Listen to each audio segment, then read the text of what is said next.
The feast of Corpus Christi filled with tradition the city from May the 30 until June the 2nd, and apart from bowls and carpets of flowers comes low con balla, how the egg dance. Tradition dictates that is it emptied through a hole which is then plugged with wax, and is placed at the top of the vertical water jet fountain and a spring wins without falling. The most famous and the first by the majority of documents is the fountain of the cloister of the Cathedral, which dates back to the year 1440.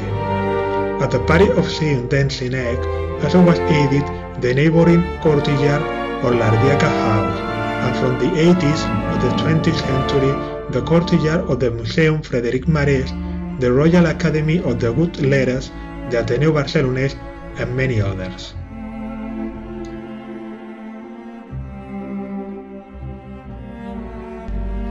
But the festivity of Corpus includes other traditions as exposures of the festival entourage of festive procession.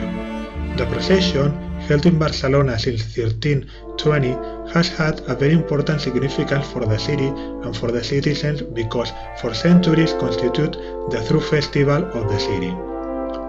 In the festive side, it has been the source of many dances and festive imaginary elements.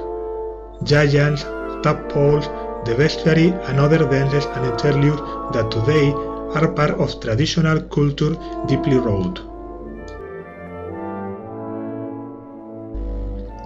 The con balla consists of the making of an empty egg dent on top of a fountain's water chute, which has had its base decorated with flowers and plants.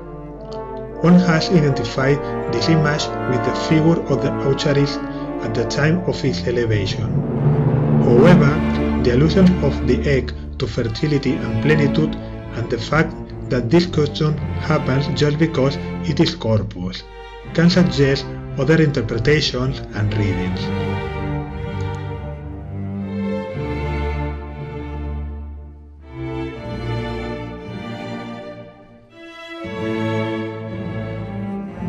Another of the characteristic expressions of the Corpus is the floral candles, which was a very common element in Catalan villages in times gone by, and which still endures today in the municipalities of Sitges, Arbúcies or Las Garrigues.